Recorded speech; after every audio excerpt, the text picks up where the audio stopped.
से आप बहुत सारे प्रश्नों के बारे में जानने वाले हैं। तीव्र गति से हम आगे बढ़ेंगे और बहुत ही कम समय में मैं आपको बहुत ही ज़्यादा प्रश्नों को बताने का प्रयास करूंगा। इससे पहले कई मॉडल पेपर ऑलरेडी अवेलेबल हैं। 2023 के जितने भी क्वेश्चन पेपर थे उनको मैंने सॉल्व करवा दिया था, तो वो सब प्लेलिस्ट में आपको मिल जाएंगे। ठीक है, अब चलिए मैं प्रश्नों को हल करने का प्रयास करता हूँ और आगे बढ़ता हूँ। पहला प्रश्न आपकी स्क्रीन पर आ चुका है, फटाफट से आप देखेंगे। बहुत ही महत्वपूर्ण प्रश्न है। देखिए, मूल्य व्यक्ति को या सामाजिक अंतःक्रिया, मतलब मूल्य व्यक्तित्व को या सामाजिक अंतःक्रिया की व्यवस्था को संगठित करने में सहायक होता है। यह विचार किसका है? बहुत ही बढ़िया प्रश्न है, बताएं यह विचार किसका है? पीट्रिम सोरोकिन का, पेरेटो का, या फिर जॉनसन का, या स्टेनले हॉल का? करेक्ट आंसर इसका क्या हो जाएगा? तो मूल्य व्यक्तित्व को या सामाजिक अंतःक्रिया की व्यवस्था को संगठित करने में सहायक होता है। ये बात कही थी जॉनसन महोदय ने। ऑप्शन नंबर इसका सी करेक्ट आंसर होगा। आगे देखेंगे अगला क्वेश्चन। निम्न में से कौन नैतिक सकारात्मक मूल्य है? देखिए, नैतिक है यानी कि मोरल एंड पॉजिटिव वैल्यू कौन है इनमें से? अहिंसा, धर्म या शांति? तो आप सभी को पता होगा, अहिंसा, धैर्य और शांति ये तीनों सकारात्मक मूल्य हैं और नैतिक मूल्य हैं। ऑप्शन नंबर इसका डी करेक्ट आंसर हो जाएगा। सकारात्मक नैतिक मूल्य है ये तीनों। अगला प्रश्न है, निम्न में से नकारात्मक मूल्य कौन से हैं? देखिए, हिंसा, कायरता और अन्याय ये सब नकारात्मक मूल्य है, निगेटिव वैल्यू है। ठीक है, option number D correct answer हो जाएगा। 2023 में और 22 में, मतलब 23 की परीक्षा जो हुई थी 2023 में, उनमें आप देखेंगे तो ये सब प्रश्न लगातार पूछे गए हैं विभिन्न विश्वविद्यालयों में, तो आपकी परीक्षा में भी आ सकते हैं। अगला प्रश्न है, निम्न में से कौन नैतिक सामाजिक मूल्य है? देखिए, मोरल सोशल वैल्यू इनमें से कौन सा है? सच्चाई, ईमानदारी और मैत्री ये तीनों नैतिक सामाजिक मूल्य के अंतर्गत आते हैं, ये बात ध्यान रखेंगे। ऑप्शन नंबर इसका डी करेक्ट आंसर हो जाएगा। डी ऑप्शन ऊपर तो सभी। अगला प्रश्न है, निम्न में से कौन मानव मूल्य में शामिल है? बताएं, मानव मूल्य में कौन शामिल है? नैतिक मूल्य, आध्यात्मिक मूल्य या हिंसा? हिंसा नहीं शामिल है, नैतिक मूल्य और आध्यात्मिक मूल्य ये मानव मूल्य में शामिल है। Option number D correct answer होगा इसका। ए और बी दोनों सही होगा। आगे देखिएगा अगला प्रश्न, निम्न में से कौन नैतिक मूल्य है? नैतिक मूल्य इनमें से कौन सा है भाई? फटाफट से आप बताएंगे। देखिए, न्याय, ईमानदारी ये दोनों आपके नैतिक मूल्य हैं। अन्याय आपका अनैतिक मूल्य है या नकारात्मक मूल्य के अंतर्गत आप अन्याय को रख सकते हैं। न्याय और ईमानदारी ये सब कैसे हैं? मोरल वैल्यू है, नैतिक मूल्य है। ऑप्शन नंबर डी लगा देंगे। ए और बी दोनों करेक्ट आंसर होगा। अगला प्रश्न है, निम्न में से कौन आध्यात्मिक मूल्य है? कौन आध्यात्मिक मूल्य है? देखिए, शांति की अगर बात करें तो शांति ये भी आपका आध्यात्मिक मूल्य है। प्रेम भी आध्यात्मिक मूल्य के अंतर्गत आता है और अहिंसा भी आती है, यानी ये सब आध्यात्मिक मूल्य है। प्रेम, शांति और अहिंसा। ऑप्शन नंबर इसका डी करेक्ट आंसर हो जाएगा, उपयुक्त तो सभी। अगला प्रश्न, निम्न में से कौन भौतिक मूल्य है? बताएं, भौतिक मूल्य नहीं है पूछा गया है। तो देखिए, भौतिक मूल्य में आपका देखें, भोजन, मकान, वस्त्र ये सब आपके भौतिक मूल्य होते हैं। ठीक है, जबकि दया जो है ये आपका भौतिक मूल्य नहीं है, ये दया आपका नैतिक मूल्य के अंतर्गत आ सकता है। ठीक है, क्लियर, ध्यान रखेंगे इस बात को। तो सी ऑप्शन, दया जो है ये भौतिक मूल्य नहीं है। अगला प्रश्न, निम्न में से कौन मनोवैज्ञानिक मूल्य नहीं है? मनोवैज्ञानिक मूल्य में आप देखेंगे, अच्छा, दया, प्रेम और करुणा ये आपका मनोवैज्ञानिक मूल्य भी है। अच्छा, दया, करुणा, प्रेम को आप सकारात्मक मूल्य भी कह सकते हैं। आप इसको सकारात्मक मूल्य के अलावा आप इसको नैतिक मूल्य के अंतर्गत भी कहीं ना कहीं पे रख सकते हैं, क्योंकि नैतिकता भी ये सिखाती कि सबसे प्रेम करना चाहिए, करुणा का भाव रखना चाहिए, दया का भाव रखना चाहिए सबके प्रति। और ये एक मनोवैज्ञानिक मूल्य होता है प्रेम, चूंकि आप देखेंगे इमोशन से जुड़ा हुआ है प्रेम आपका, यानी लव इमोशन होता है। दया की फीलिंग जो होती है भी इमोशन है, और करुणा की फीलिंग ये भी इमोशन है। तो दान जो होता है ये एक आध्यात्मिक मूल्य है, मनोवैज्ञानिक मूल्य नहीं है। ऑप्शन नंबर इसका बी करेक्ट आंसर हो जाएगा। नेक्स्ट क्वेश्चन आपकी स्क्रीन पर आ चुका है, इंपॉर्टेंट प्रश्न है परीक्षा की दृष्टि से आपके देखेंगे। प्रश्न आपकी स्क्रीन पर आ चुका है। इंपॉर्टेंट प्रश्न क्या है बताइए? पार्कर के शब्दों में प्रश्न क्या पूछा गया आपसे? पार्कर के शब्दों में बताइए, पार्कर के बाद मूल्यों में मतलब कि पार्कर ने बाद में मूल्यों को कितने भागों में बांटा? चूंकि इससे पहले पार्कर महोदय ने मूल्यों को कितने भागों में बांटा था? पार्कर महोदय की अगर बात की जाए तो इन्होंने मूल्यों को पहले जो है कितने भागों में बांटा था? पार्कर महोदय ने पहले मूल्यों को कितने भागों में बांटा था भाई? पहले उन्होंने, पार्कर ने मूल्यों को मतलब कि उन्होंने पहले मूल्यों को 5-6 भागों में बांटा था, जिसमें आपका प्रेम था, प्रेम, कला, स्वास्थ्य, ज्ञान, विवेक, सुख, महत्वाकांक्षा, कार्यकुशलता, खेल, धर्म, ये सब उन्होंने मूल्य बताए थे। किसने? पारकर महोदय ने। लेकिन बाद में इन्होंने क्या किया, पारकर महोदय ने केवल 2 प्रकार के मूल्यों को बांटा, उसी में इन सभी को समाहित कर दिया। तो ऑप्शन नंबर इसका बी करेक्ट आंसर। कौन कौन से मूल्य हैं? पारकर ने मूल्यों को किन 2 भागों में बांटा है? तो एक क्रियात्मक मूल्य के अंतर्गत आते हैं और एक कल्पनात्मक मूल्य। ये 2 मूल्य उन्होंने बताए। किसने? पारकर महोदय ने। इससे पहले पारकर महोदय ने कितने मूल्य बताए थे? बहुत सारे मूल्यों के बारे में बताया था उन्होंने। जैसे प्रेम भी एक मूल्य बताया था, प्रेम, कला, स्वास्थ्य, कार्यकुशलता, खेल, धर्म, ज्ञान, विवेक, सुख, महत्वाकांक्षा, ये सब पारकर महोदय ने बताया था। लेकिन बाद में पारकर महोदय ने 2 मूल आधार बताए कि इन दोनों प्रकार में ही सारे शामिल हो जाते हैं मूल्य। एक क्रियात्मक मूल्य होता है और एक कल्पनात्मक मूल्य होता है। तो आप सी लगा देंगे, ऑप्शन ए और बी दोनों करेक्ट आंसर हो जाएगा। आगे देखिएगा अगला प्रश्न। वह मूल्य जो वातावरण से समायोजन और उसके मध्य अंतःक्रिया हेतु आवश्यक होते हैं, वह मूल्य क्या कहलाते हैं? तो वह मूल्य जो वातावरण से समायोजन और उसके बीच अंतःक्रिया के लिए आवश्यक होते हैं, ऐसे मूल्यों को हम क्रियात्मक मूल्य कहते हैं। ऑप्शन नंबर इसका ए करेक्ट आंसर हो जाएगा। अगला प्रश्न है, कल्पनात्मक मूल्य संबंधित होते हैं समायोजन से, मस्तिष्क से, अभिव्यक्ति से या रचनात्मकता से। तो कल्पनात्मक मूल्य जो होते हैं आपके मस्तिष्क से रिलेटेड होते हैं। ऑप्शन नंबर इसका बी करेक्ट आंसर होगा। अगला प्रश्न, कल्पनात्मक मूल्य किससे संबंधित होते हैं? तो कल्पनात्मक मूल्य आपके खेल और कला की रचनात्मकता से। बिल्कुल करेक्ट आंसर क्या हो जाएगा? ऑप्शन नंबर इसका खेल और कल्पनात्मकता, मतलब खेल व कला की रचनात्मकता से संबंधित होते हैं कलात्मक मूल्य, और संतोष और धर्म से भी। ऑप्शन नंबर इसका सी लगा देंगे, ए और बी दोनों करेक्ट आंसर होगा। अगला प्रश्न, प्रोफेसर पीएस नायडू ने मूल्यों को कितने भागों में बांटा? तो प्रोफेसर पीएस नायडू ने मूल्यों को 6 भागों में बांटा है। कितने भागों में? 6 भागों में। कौन कौन से 6 भाग हैं? देखें, अगला प्रश्न उसी की व्याख्या कर रहा है। प्रोफेसर पीएस नायडू की अगर बात करें, उन्होंने 6 मूल्य बताए हैं। पहला है आर्थिक मूल्य, दूसरा है शारीरिक मूल्य, तीसरा है सामाजिक मूल्य, चौथा है मनोवैज्ञानिक मूल्य, पांचवा है दार्शनिक मूल्य और छठवा है आध्यात्मिक मूल्य। यानी कि लगा देंगे ये सभी उपरोक्त सभी मूल्य बताए हैं प्रोफेसर पीएस नायडू ने। इसका डी ऑप्शन इसका करेक्ट आंसर हो जाएगा। आगे देखेंगे, संस्कृत व्याकरण की स्रोत पाणिनि की अष्टाध्यायी में मूल शब्द को कितनी बार व्याख्यायित किया गया है? फटाफट से आप बताएं, करेक्ट आंसर क्या हो जाएगा? प्रश्न आपसे पूछा गया है, संस्कृत व्याकरण की स्रोत पाणिनि, मतलब कि संस्कृत व्याकरण का जो स्रोत है वो है पाणिनि की अष्टाध्यायी। पाणिनि एक ऋषि है, विद्वान आदमी है। तो पाणिनि की रचना है अष्टाध्यायी। अष्टाध्यायी संस्कृत व्याकरण का एक प्राचीनतम स्रोत है। तो उसमें मूल शब्द जो है, मूल नहीं मूल्य शब्द को कितने बार व्याख्यायित किया गया है? तो मूल्य शब्द को उसमें 2 बार व्याख्यायित किया गया। ऑप्शन नंबर इसका आ करेक्ट आंसर हो जाएगा। अच्छा, मूल्य के लिए अंग्रेजी भाषा के किस शब्द का प्रयोग किया जाता है? तो मूल्य शब्द के लिए अंग्रेजी भाषा का ये वाला शब्द यानी कि VALU, वैल्यू शब्द का प्रयोग करते हैं अंग्रेजी का। वैल्यू शब्द बताएं, वैल्यू शब्द की अगर बात करें तो वैल्यू शब्द जो बना हुआ है ये किस शब्द से बना हुआ है? वैलियर शब्द से बना हुआ है। VALERE, ठीक है, वैलियर शब्द से बना हुआ है। ये वैलियर शब्द जो है ये लैटिन भाषा का शब्द है। इसी से उत्पत्ति हुई है वैल्यू की, अंग्रेजी का, और वैल्यू से बना है मूल्य। हालांकि वैल्यू वगैरह और वैलियर से पहले मूल्य की बात संस्कृत ग्रंथों में आपको मिल जाएगी। तो अगर मूल्य शब्द की अगर बात करेंगे तो वो अलग से आया, यानी मूल्य संस्कृत से आया है, मूल्य शब्द, ठीक है उसमें। लेकिन अगर इसकी अंग्रेजी की बात करें, वैल्यू शब्द की उत्पत्ति तो लैटिन भाषा के वैलियर शब्द से हुई है। ये बात ध्यान रखेंगे, एग्जाम में प्रश्न पूछा जाता है। अगला प्रश्न है, वर्तमान में मूल्य शब्द का अध्ययन किसके अंतर्गत किया जाता है? तो वर्तमान में मूल्य शब्द का जो अध्ययन है वो मूल्य शास्त्र और एक्सियोलॉजी दोनों के अंतर्गत किया जाता है, ठीक है, एक्सियोलॉजी। ऑप्शन नंबर इसका सी करेक्ट आंसर हो जाएगा। ए और बी दोनों करेक्ट आंसर होंगे।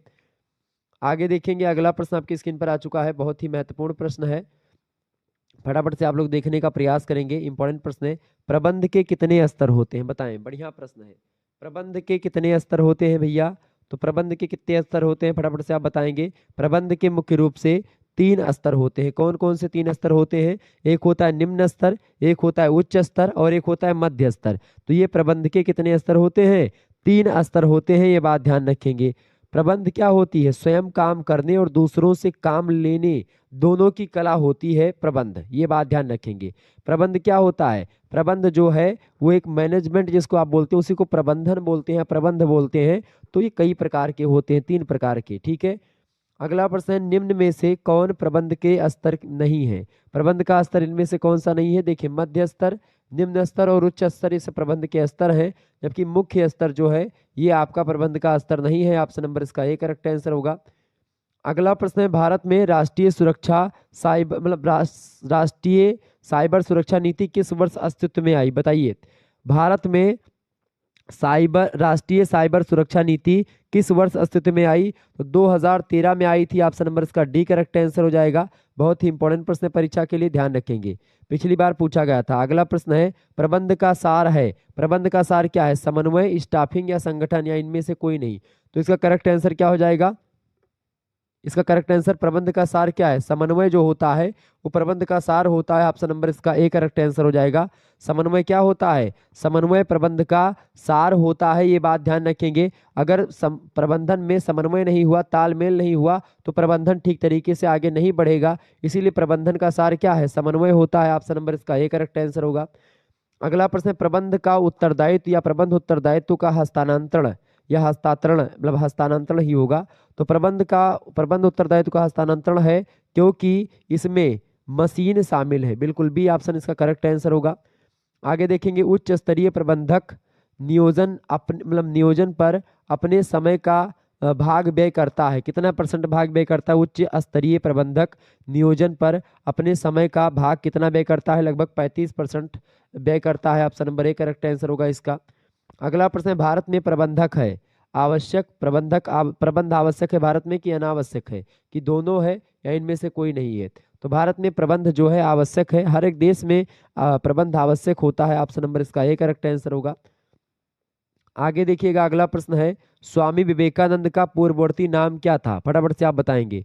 स्वामी विवेकानंद का पूर्ववर्ती नाम, यानी उनके बचपन का नाम पूछ रहा है, तो उनके बचपन का नाम था सुरेंद्र नाथ दत्त। उनके बचपन का क्या नाम था? सॉरी, नरेंद्र नाथ दत्त उनके बचपन का नाम था। Narendra Nath Datta option number B correct answer हो जाएगा। स्वामी विवेकानंद जी के बचपन का नाम क्या था? नरेंद्र नाथ दत्त। स्वामी विवेकानंद जी के पिताजी का क्या नाम था? विश्वनाथ दत्त उनके पिताजी का नाम था। ठीक है। उनकी माता जी का नाम था भुवनेश्वरी। जो इनके पिताजी थे विश्वनाथ दत्त जी, वो कलकत्ता हाई कोर्ट में वकील थे। ये बात भी ध्यान रखेंगे। ओके, आगे बढ़ते हैं। अगला प्रश्न आपकी स्क्रीन पर आ चुका है, स्वामी विवेकानंद के संबंध में इनमें से कौन सा कथन सही है? स्वामी जी के पिता एक विख्यात अध्यापक थे। नहीं, अध्यापक नहीं थे, वकील थे, तो गलत हो गया ये। अगला प्रश्न है, स्वामी जी के दादाजी ने 25 वर्ष की उम्र में संन्यास ले लिया था। बिल्कुल संन्यास ले लिया था उन्होंने। ठीक है। स्वामी जी के पूर्वज बहुत गरीब और पढ़े लिखे नहीं थे, पढ़े लिखे थे और थोड़ा सा वकील थे इनके पिताजी। स्वामी जी के दादाजी अच्छे संगीतज्ञ थे। नहीं, वो अब एक संन्यास ले लिए थे उन्होंने। अध्यापक थे, संस्कृत और फारसी के बड़े जबरदस्त विद्वान रहे इनके दादाजी। इनके दादाजी का क्या नाम था भाई? अगर पूछे आपसे प्रश्न, तो इनके दादाजी का नाम था दुर्गा दत्त। ठीक है, ये बात ध्यान रखेंगे। दुर्गा दत्त इनके दादाजी का नाम था। इनके पिताजी का नाम था विश्वनाथ दत्त, माताजी का भुवनेश्वरी। ठीक है। और इनके पिताजी कलकत्ता हाई कोर्ट में वकील थे। ये बात भी ध्यान रखेंगे। तो इसका बी ऑप्शन करेक्ट आंसर हो जाएगा। उनके दादाजी ने 25 वर्ष पर संन्यास ले लिया था। आगे देखेंगे, अगला प्रश्न आपकी स्क्रीन पर बहुत ही महत्वपूर्ण है, स्वामी विवेकानंद जी के जन्म की तारीख निम्न में से क्या है? देखिए, 12 जनवरी उनकी जन्म तिथि है। 1863 में उनका जन्म हुआ था। ये बात ध्यान रखेंगे। 1863 में उनका जन्म हुआ था। और उसके आप देखेंगे 12 जनवरी 1863 में जन्म होता है, और आप देखेंगे 1893, लगभग कितना साल हो गया? 639, लगभग कितने साल हो गए आपके? 30 से 33 साल की उम्र में वो गए थे। कहाँ पर? शिकागो में गए थे। किस डेट को गए थे शिकागो में? 11 सितंबर का डेट था। वो बात ध्यान रखेंगे, बहुत इंपॉर्टेंट दिन है। विश्व धर्म संसद का आयोजन हुआ था सितंबर में, शिकागो शहर में अमेरिका के। वहां पर गए थे 11 सितंबर की डेट को 1893 ईस्वी में। 1893 में उन्होंने क्या किया था? भाषण दिया था वहां पर, और बहुत ज्यादा प्रभावित किया था लोगों को। ठीक है, ये बात ध्यान रखेंगे। कहाँ पर जन्म, स्वामी जी का जन्म किस राज्य में हुआ था? तो कोलकाता में हुआ था। ये बात ध्यान रखेंगे। ठीक है। मात्र 39 वर्ष की अवस्था में इनका देहांत हो जाता है, स्वामी विवेकानंद जी का। और इनका जो देहांत हुआ था, इनकी मृत्यु हुई थी 4 जुलाई की डेट थी उस दिन। 4 जुलाई 1902 ईस्वी में इनकी मृत्यु हो जाती है। बात ध्यान रखेंगे। तो इस तरीके से आप लोगों के बारे में, कि स्वामी जी के बारे में मैंने आप लोगों को कुछ जानकारी दी, जो कि आपकी परीक्षा के लिए बहुत ही महत्वपूर्ण था। आगे देखेंगे अगला क्वेश्चन आपकी स्क्रीन पर आ चुका है, फटाफट से आप देखेंगे, इंपॉर्टेंट प्रश्न है। देखिए प्रदूषण निवारण के लिए, प्रश्न बढ़िया है, बताएं प्रदूषण निवारण के लिए राष्ट्रीय प्रदूषण निवारण के लिए राष्ट्रीय पुरस्कार किस वर्ष प्रारंभ किया गया? प्रदूषण निवारण के लिए राष्ट्रीय पुरस्कार जो प्रारंभ किया गया वो किस वर्ष प्रारंभ किया गया था? तो 1992 से प्रारंभ किया गया है। ऑप्शन नंबर इसका घ करेक्ट आंसर होगा। अगला प्रश्न डॉक्टर जलीम अली, यहाँ पर कर ले, जलीम अली राष्ट्रीय वन्य जीवन पुरस्कार किस क्षेत्र में प्रदान किया जाता है? तो डॉक्टर जलीम अली राष्ट्रीय वन्य जीव पुरस्कार जो दिया जाता है वो वन्य जीव संरक्षण के लिए दिया जाता है। ऑप्शन नंबर इसका का करेक्ट आंसर हो जाएगा। बहुत ही महत्वपूर्ण प्रश्न है, परीक्षा में पूछे जाने वाला प्रश्न है। अगला प्रश्न है राजीव गांधी वन्य जीव संरक्षण पुरस्कार किसको प्रदान किया जाता है? बताइएगा। राजीव गांधी वन्य जीव संरक्षण पुरस्कार जो दिया जाता है वन्य जीव संरक्षण के लिए जो व्यक्ति होते हैं उनको दिया जाता है, यानी कि ऐसे व्यक्ति जो वन्य जीव संरक्षण करते हो उनको ये पुरस्कार दिया जाता है। ऑप्शन नंबर घ करेक्ट आंसर होगा। अगला प्रश्न मनोबल, मतलब मनोबल नहीं, यहाँ पर ग्लोबल कर लेंगे, ठीक है। ग्लोबल 5000 पुरस्कार किसके द्वारा दिया जाता है? बताइए, यूनेप के द्वारा, यूएनएनपी के द्वारा, आईसीसीयू के द्वारा या आईसीयूएन के द्वारा? बताएं। तो ग्लोबल 500 पुरस्कार जो दिया जाता है ये यूनेप के द्वारा है कि यूएनईपी के द्वारा दिया जाता है। किसके द्वारा? यूएनईपी के द्वारा दिया जाता है, ये बात ध्यान रखेंगे।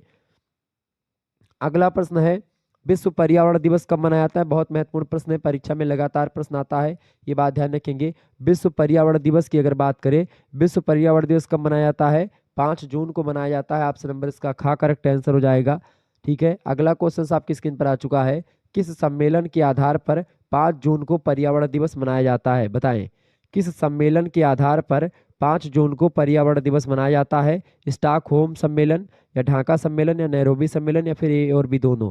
तो स्टॉकहोम सम्मेलन के आधार पर 5 जून को पर्यावरण दिवस मनाया जाता है। ऑप्शन नंबर इसका का करेक्ट आंसर होगा।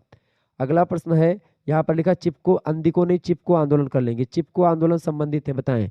चिपको आंदोलन पेड़ बचाओ से रिलेटेड है। ऑप्शन नंबर इसका का करेक्ट आंसर हो जाएगा, बहुत महत्वपूर्ण प्रश्न है। अगला प्रश्न है अपिक्को, अपिक्को आंदोलन के बारे में बताएं। अपिक्को आंदोलन किस राज्य में चलाया गया था? तो अपिक्को आंदोलन जो चलाया गया था वो कर्नाटक राज्य में चलाया गया था। कहाँ पर? कर्नाटक राज्य में। कौन सा आंदोलन? अपिक्को आंदोलन। ऑप्शन नंबर इसका खा करेक्ट आंसर होगा। अगला प्रश्न है साइलेंट वैली बचाओ आंदोलन, बहुत ही महत्वपूर्ण प्रश्न है।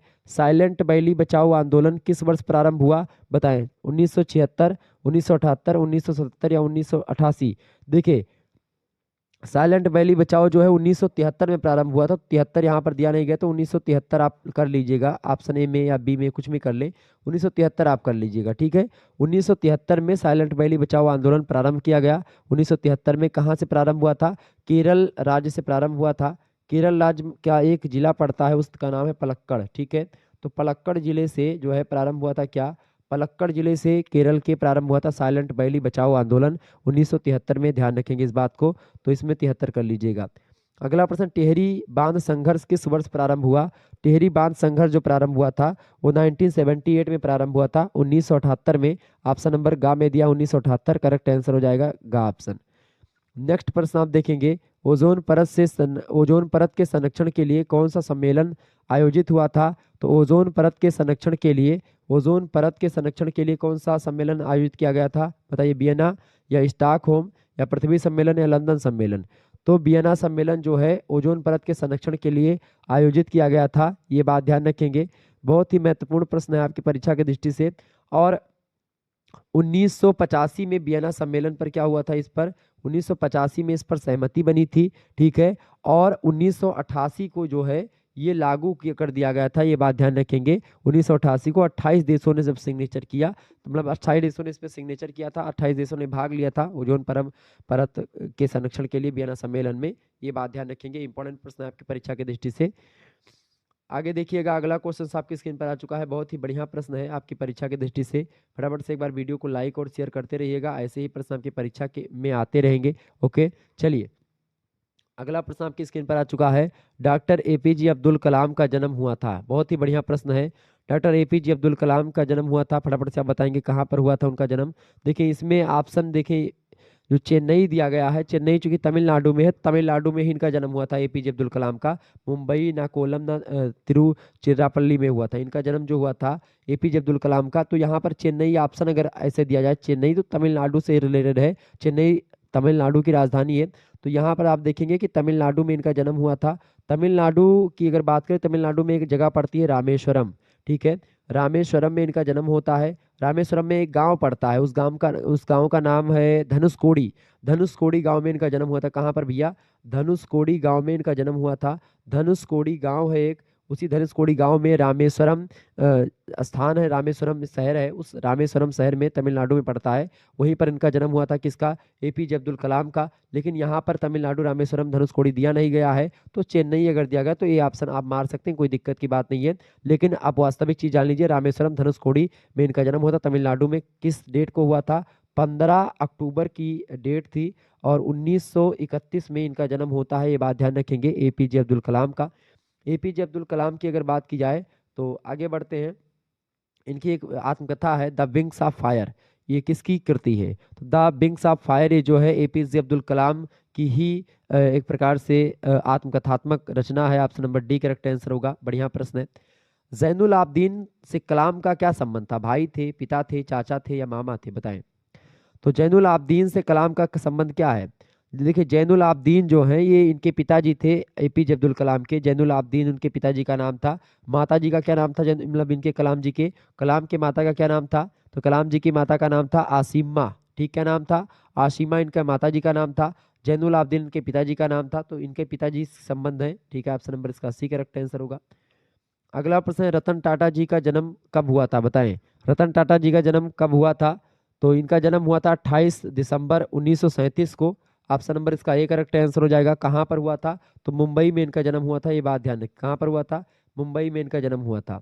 अगला प्रश्न, टाटा समूह के संस्थापक निम्न में से कौन है? टाटा समूह के संस्थापक जो है इनमें से देखिए जो है रतन नवल टाटा, इनका रतन नवल टाटा पूरा नाम है, लेकिन नवल टाटा नहीं है। नवल टाटा जी के पहले उनके मतलब कि JRD, ठीक है, जमदेव जी टाटा जो है उन्होंने किया था। ऑप्शन नंबर इसका बी करेक्ट आंसर हो जाएगा, JRD टाटा। ठीक है, इसका करेक्ट आंसर क्या हो जाएगा? बी ऑप्शन करेक्ट आंसर होगा। आगे देखेंगे, अगला प्रश्न है, रतन टाटा को, प्रश्न बढ़िया है, रतन टाटा को किस वर्ष पद्म विभूषण से सम्मानित किया गया? तो रतन टाटा को पद्म विभूषण जो मिला था वो कब मिला था? 2005 में, 2007 में, 2006 में? नहीं, इन तीनों में नहीं मिला था। 2008 में इनको पद्म विभूषण से सम्मानित किया गया था रतन टाटा जी को। अगला प्रश्न है, अगला प्रश्न है, गूगल वॉलेट का ऑनलाइन पेमेंट शुरू किया गया, कब शुरू किया गया था? बताएं। गूगल वॉलेट का ऑनलाइन पेमेंट जो शुरू किया गया वो 2011 से शुरू किया गया। ऑप्शन नंबर इसका डी करेक्ट आंसर होगा। अगला प्रश्न है, रतन टाटा को किस वर्ष पद्म भूषण से सम्मानित किया गया? देखिए, पद्म विभूषण से उनको सम्मानित कब किया गया था?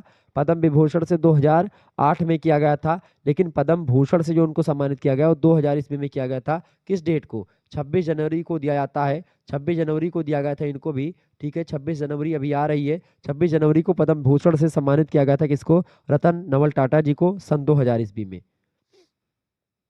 आगे देखेंगे, अगला प्रश्न आपकी स्क्रीन पर आ चुका है। मैं सही निर्णय लेने में विश्वास नहीं करता, मैं निर्णय लेता हूं और फिर उन्हें सही करता हूं। यह विचार किसका था निम्न में से? यह विचार किसका था? अजीम प्रेम जी का था? नहीं। बिल गेट्स का नहीं, नवल टाटा का भी नहीं था। ये किसका था? रतन टाटा का था। ये बात ध्यान रखेंगे। ऑप्शन नंबर इसका सी करेक्ट आंसर हो जाएगा। सी ऑप्शन इसका करेक्ट आंसर हो जाएगा। अगला प्रश्न आपकी स्क्रीन पर आ चुका है, शक्ति और धन मेरे दो मुख्य दांव हैं। बताएं। शक्ति और धन मेरे दो मुख्य दांव हैं, दांव नहीं है। यह विचार किसका था? बताएं। शक्ति और धन मेरे दो मुख्य दांव नहीं है, यह विचार रतन टाटा का था। ऑप्शन नंबर इसका डी करेक्ट आंसर हो जाएगा। आगे देखेंगे, अगला क्वेश्चन आपकी स्क्रीन पर आ चुका है। फटाफट से आप देखेंगे, इंपॉर्टेंट प्रश्न है परीक्षा की दृष्टि से आपके। शेयर कर दीजिएगा सभी लोग फटाफट से वीडियो को। देखिए, प्रश्न आ चुका है, बताइए प्रश्न क्या है? जीवित अंग का अध्ययन पर्यावरण के साथ किसके रूप में किया जाता है? बढ़िया प्रश्न है। बताएं। जीवित अंग का अध्ययन पर्यावरण के साथ, पर्यावरण के साथ पारिस्थितिकी तंत्र का अध्ययन किया जाता है। ऑप्शन नंबर इसका का करेक्ट आंसर हो जाएगा। पारिस्थितिकी तंत्र कहा जाता है उसको। ठीक है, अगला प्रश्न है, वन्य संरक्षण अधिनियम जो 1980 में बना था वो कब लागू हुआ? बताएं। वो 25 अक्टूबर 1980 को लागू हुआ था। ऑप्शन नंबर इसका घ करेक्ट आंसर होगा। अगला क्वेश्चन आपकी स्क्रीन पर आ चुका, पर्यावरण एक संयुक्त अवस्था है। पर्यावरण एक संयुक्त अवस्था है, बताएं जैविक कारकों की या भौतिक कारकों की या अजैविक कारकों की। तो जैविक, भौतिक और अजैविक। जैविक माने जीवित प्राणी, अजैविक माने जो निर्जीव चीजें हैं, और भौतिक जो होते हैं वो भी एक प्रकार से अजैविक प्राणी ही होते हैं, अजैविक कारक होते हैं। तो पर्यावरण जो है जैविक, भौतिक और अजैविक, ये इन तीनों की संयुक्त अवस्था होती है। ऑप्शन नंबर घ करेक्ट आंसर हो जाएगा, उपयुक्त सभी। नेक्स्ट क्वेश्चन आप देखेंगे, अगला प्रश्न है पर्यावरण संरक्षण अधिनियम 1986 मार्च में पारित हुआ, लेकिन ये लागू कब हुआ? तो मार्च में पारित हुआ था, ठीक है। प्रश्न पूछा गया है पर्यावरण संरक्षण अधिनियम 1986 मार्च में पारित हुआ, लेकिन ये लागू कब हुआ? ये लागू हुआ था 19 नवंबर 1986 को। ऑप्शन नंबर इसका घ करेक्ट आंसर हो जाएगा, घ option is right answer. Next प्रश्न आपकी स्क्रीन पर आ चुका है, निम्नलिखित में से कौन एक प्राकृतिक प्रदूषण नहीं है? देखिए प्राकृतिक प्रदूषण इनमें से कौन सा नहीं है?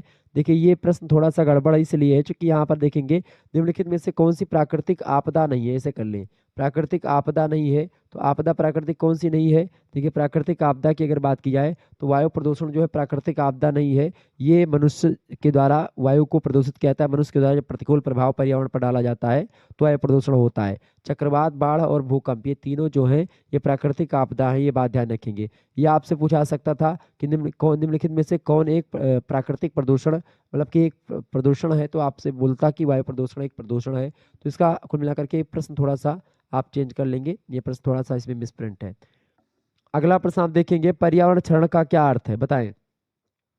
पर्यावरण क्षरण का क्या मतलब होता है? पर्यावरणीय विशेषताओं का समग्र क्षरण होना, मानवीय गतिविधियों के द्वारा लाए गए परिवर्तन, मतलब प्रतिकूल परिवर्तन, तो दोनों पर्यावरण के क्षरण का अर्थ हो सकते हैं। पारिस्थितिकी विविधता के कारण से पारिस्थितिकी असंतुलन, ये तीनों जो है पर्यावरण का अर्थ हो सकता है। ऑप्शन नंबर इसका घ करेक्ट आंसर हो जाएगा, उपयुक्त सभी। नेक्स्ट क्वेश्चन आपकी स्क्रीन पर आ चुका है, फटाफट से आप देखेंगे। अगला प्रश्न है, रियो शिखर सम्मेलन, पृथ्वी शिखर सम्मेलन वर्ष, मतलब कि किस वर्ष आयोजित किया गया था, बताएं। रियो शिखर सम्मेलन, जिसको पृथ्वी शिखर सम्मेलन के नाम से भी जानते हैं, वो किस वर्ष आयोजित किया गया था? तो 1992 में आयोजित किया गया था। किस डेट को? 3 तारीख से लेकर के 14 जून, 3 जून से लेकर के 14 जून 1992 ईस्वी में। ब्राजील का एक शहर है Rio de Janeiro, Rio de Janeiro में ये पृथ्वी शिखर सम्मेलन हुआ था। इसको रियो शिखर सम्मेलन इसलिए कहते हैं क्योंकि रियो डी जेनेरियो नाम के शहर में हुआ था, जो कि ब्राजील का एक शहर है, ठीक है। 3 से 14 जून के बीच में सम्मेलन हुआ था, क्लियर। आगे देखेंगे, सतत विकास को पहली बार परिभाषित किया गया था।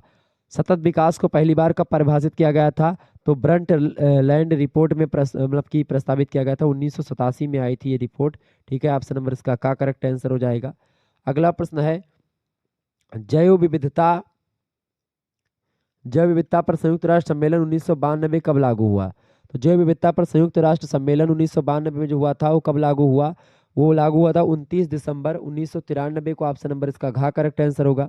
अगला प्रश्न, निम्नलिखित में से कौन सा पौधा ओजोन प्रदूषण के संकेतक के रूप में सहायता करता है? बहुत महत्वपूर्ण प्रश्न, परीक्षा में प्रश्न आया हुआ है। देखिए तंबाकू जो है, वो तंबाकू जो है ये ओजोन प्रदूषण के संकेतक के रूप में सहायता करता है। निकोटियामा टैबेकम ये तंबाकू का नाम है, ठीक है, ये रासायनिक नाम है इसका। तो यही पौधा है, ऑप्शन नंबर इसका खा करेक्ट आंसर होगा। अगला प्रश्न है, वायु गुणवत्ता सूचकांक को किस श्रेणी का मानव स्वास्थ्य पर सबसे गंभीर प्रभाव पड़ता है? तो ईयर क्वालिटी इंडेक्स, AQI एक मतलब बहुत आता है, टर्म आता है इसमें। AQI का मतलब क्या होता है? ईयर क्वालिटी इंडेक्स, इसी को हिंदी में वायु गुणवत्ता सूचकांक कहा जाता है, ये बात ध्यान रखेंगे। तो वायु गुणवत्ता सूचकांक की अगर बात की जाए तो अगर 0 से लेकर के 50 तक AQI लेवल होता है तो सबसे अच्छा माना जाता है, लेकिन 51 से लेकर के अगर 100 के बीच में है तो संतोषजनक कहा जाता है, और अगर 101 से लेकर के 200 के बीच में AQI लेवल है तो वो मध्यम होता है। अगर 201 से लेकर के आपका 300 होता तो ये इसका मतलब है एयर क्वालिटी इंडेक्स जो है वो क्या है? वो खराब है, ठीक है। इसके अलावा अगर 301 से लेकर के आपका 400 के बीच में एयर क्वालिटी इंडेक्स आता है, इसका मतलब है बहुत खराब स्थिति है, ठीक है। लेकिन अगर 400 से 1 से लेकर के और 500 के बीच में अगर एयर क्वालिटी इंडेक्स आता है, इसका मतलब है गंभीर स्थिति है वायु की, ठीक है। बहुत ज़्यादा खराब स्थिति, मतलब गंभीर स्थिति में आ गई है वायु, क्लियर। तो यहाँ पर पूछा क्या गया है, वायु गुणवत्ता सूचकांक को किस श्रेणी का मानव स्वास्थ्य पर गंभीर प्रभाव पड़ता? तो गंभीर प्रभाव पड़ सकता है, किसमें गंभीर प्रभाव? 400 से 1 से लेकर के 500 के बीच में, ठीक है। 401 से लेकर के 500 भी, इस भी मतलब कि 500 air quality index. Option number इसका खा करेक्ट आंसर हो जाएगा, बी ऑप्शन। आगे देखेंगे, अगला क्वेश्चन आपकी स्क्रीन पर आ चुका है, फटाफट से आप देखने का प्रयास करेंगे। बहुत ही महत्वपूर्ण प्रश्नों को मैं आपके समक्ष ला रहा हूं। आप लोग बड़े आसानी से इन प्रश्नों को समझ पा रहे होंगे। समझते हैं कि भाई ये प्रश्न का उत्तर क्या होगा। बताइए, प्रश्न आ चुका है, बिल गेट्स का जन्म कहाँ हुआ था, बताएं। बिल गेट्स का जन्म कहाँ पर हुआ था? तो वाशिंगटन डीसी में इनका जन्म हुआ था। वाशिंगटन में इनका जन्म हुआ था। कहाँ पर हुआ था? वाशिंगटन के एक शहर है। कहाँ का शहर है? अमेरिका का शहर है। ये बात ध्यान रखेंगे। आगे देखेंगे, अगला क्वेश्चन है, बिल गेट्स का जन्म कब हुआ था? तो बिल गेट्स का जन्म हुआ था 28 अक्टूबर 1955 को। बिल्कुल ठीक बात है। आगे देखेंगे, प्रश्न परीक्षा में पूछा गया था। अगला प्रश्न, बिल गेट्स का जन्म किस देश में हुआ है? अमेरिका में इनका जन्म हुआ था बिल गेट्स का। Option number C correct answer होगा। अगला प्रश्न, बिल गेट्स ने किस वर्ष माइक्रोसॉफ्ट का सीईओ पद छोड़ दिया था? तो इन्होंने जो चीफ एग्जीक्यूटिव ऑफिसर का जो पद था, माइक्रोसॉफ्ट के ये संस्थापक हैं, कौन? Bill Gates. इन्होंने अपनी मतलब कि जो पद छोड़ दिया था 2000 ईस्वी में, इन्होंने पद छोड़ दिया था बिल गेट्स ने, सीईओ का पद छोड़ दिया था माइक्रोसॉफ्ट के। ठीक है, ऑप्शन नंबर इसका ये करेक्ट आंसर होगा। अगला प्रश्न आपकी स्क्रीन पर आ चुका है। अगला प्रश्न, बिल गेट्स ने 2000 में 2000 ईस्वी में माइक्रोसॉफ्ट की बागडोर किसे सौंपी थी? तो सत्या नडेला को मतलब कि सौंप दी थी। ऑप्शन नंबर इसका बी करेक्ट आंसर हो जाएगा। B option is right answer. अगला क्वेश्चन है, 4 अप्रैल 1975 को बिल गेट्स ने किसके हाथ मतलब किसके साथ मिलकर के माइक्रोसॉफ्ट की स्थापना करी थी? तो 4 अप्रैल 1975 को बिल गेट्स ने पॉल एलन के साथ मिलकर के माइक्रोसॉफ्ट की स्थापना करी थी। Paul Allen is right answer. C option correct answer होगा। अगला प्रश्न, बिल गेट्स का प्रिय खेल, देखिए पिकेल बॉल, गोल्फ और ब्रिज, ये तीनों खेल ये बिल गेट्स की खेल है प्रिय। Option number D correct answer होगा इसका। अगला प्रश्न, बिल गेट्स ने किस वर्ष माइक्रोसॉफ्ट को पूरी तरह छोड़ दिया? तो बिल गेट्स ने माइक्रोसॉफ्ट को पूरी तरह से छोड़ दिया था 2008 में। ऑप्शन नंबर इसका डी करेक्ट आंसर होगा। अगला प्रश्न है, किस वर्ष बिल गेट्स ने माइक्रोसॉफ्ट के बोर्ड ऑफ डायरेक्टर की सदस्यता भी छोड़ दी थी? तो किस वर्ष छोड़ दी? 2020 में, मार्च 2020 में उन्होंने जो बोर्ड ऑफ डायरेक्टर होते हैं उनकी सदस्यता जो है वो भी छोड़ दी। Option number a correct answer होगा। अगला प्रश्न, बिल गेट्स ने किस विश्वविद्यालय में शिक्षा हेतु प्रवेश किया किंतु स्नातक की डिग्री प्राप्त नहीं करी? तो हार्वर्ड विश्वविद्यालय में इन्होंने एडमिशन लिया लेकिन स्नातक की डिग्री वहां से प्राप्त नहीं की। ठीक है, ऑप्शन नंबर इसका बी करेक्ट आंसर हो जाएगा। आगे देखेंगे, अगला क्वेश्चन आपकी स्क्रीन पर आ चुका है। बढ़िया प्रश्न परीक्षा की दृष्टि से, ध्यान रखेंगे ऐसे ही प्रश्न आपकी परीक्षा में आते रहते हैं। इंपॉर्टेंट प्रश्न है परीक्षा की दृष्टि से। ओके, प्रश्न है, किस सम्मेलन के दौरान संयुक्त राष्ट्र पर्यावरण कार्यक्रम, जिसको आप UNEP बोलते हैं, ठीक है, इसका फुल फॉर्म क्या होता है? United Nations environment programme. United Nations environmental programme या इन्वायरमेंट प्रोग्राम, इसका सम्मेलन जो हुआ था, बताएं कहाँ पर हुआ था। बढ़िया प्रश्न आपकी परीक्षा की दृष्टि से। प्रश्न क्या पूछा गया आपसे? प्रश्न पूछा गया, किस सम्मेलन के दौरान जो है किस सम्मेलन के दौरान संयुक्त राष्ट्र पर्यावरण कार्यक्रम जो हुआ था वो संपन्न हुआ था? बताएं फटाफट से। करेक्ट आंसर इसका क्या हो जाएगा? इंपॉर्टेंट प्रश्न है आपकी परीक्षा की दृष्टि से, बताइएगा किस सम्मेलन के दौरान हुआ था?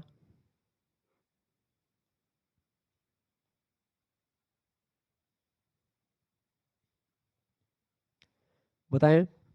इसको स्टॉकहोम सम्मेलन, बिल्कुल गा ऑप्शन करेक्ट आंसर हो जाएगा। अगला प्रश्न, मॉन्ट्रियल प्रोटोकॉल लागू हुआ? मॉन्ट्रियल प्रोटोकॉल 1987 में लागू हुआ था। ऑप्शन नंबर इसका का करेक्ट आंसर होगा। अगला प्रश्न आपकी स्क्रीन पर आ चुका है, जलवायु परिवर्तन पर कानकुन सम्मेलन का आयोजन किया गया था? तो 2010 में किया गया था। ऑप्शन नंबर इसका गा करेक्ट आंसर होगा। अगला प्रश्न, जोहान्सबर्ग सम्मेलन Rio+10 का आयोजन कब हुआ? तो Rio+10 का आयोजन हुआ था 2002 में। इसका घा करेक्ट आंसर होगा। अगला प्रश्न, एजेंडा 21 को प्रभावी बनाने के लिए किस सम्मेलन का आयोजन किया गया? तो एजेंडा 21 को प्रभावी बनाने के लिए 100 मतलब कि 82 देशों के साथ मतलब इसको मिलकर के प्रभावी किया गया एजेंडा 21 को। ऑप्शन नंबर इसका का करेक्ट आंसर। ये प्रश्न में थोड़ा सा गड़बड़ी, इसको आप हटा दीजिए 1 मिनट के लिए, ठीक है। अगला प्रश्न, टोरंटो सम्मेलन का आयोजन कब हुआ? बताएं। टोरंटो सम्मेलन का आयोजन 1988 में हुआ था। ऑप्शन नंबर घा करेक्ट आंसर होगा। अगला प्रश्न है, ओजोन परत के संरक्षण के लिए कौन सा सम्मेलन आयोजित हुआ था? तो ओजोन परत के सम्मेलन के लिए वियना सम्मेलन हुआ था। वियना सम्मेलन, ऑप्शन नंबर इसका का करेक्ट आंसर होगा। अगला प्रश्न है, गोल्ड मैन पर्यावरण पुरस्कार किस वर्ष प्रारंभ किया गया? तो गोल्ड मैन पर्यावरण पुरस्कार 1989 में। ऑप्शन नंबर घा करेक्ट आंसर होगा। प्रश्न है, प्रथम भारतीय जिसे गोल्डन पुरस्कार से नवाजा गया? तो मेधा पाटेकर ऑप्शन नंबर इसका घ करेक्ट आंसर होगा। अगला प्रश्न, इंदिरा गांधी पर्यावरण पुरस्कार की स्थापना किस वर्ष की गई? इंदिरा गांधी पर्यावरण पुरस्कार की स्थापना 1987 में करी गई थी। ऑप्शन नंबर इसका ख करेक्ट आंसर होगा।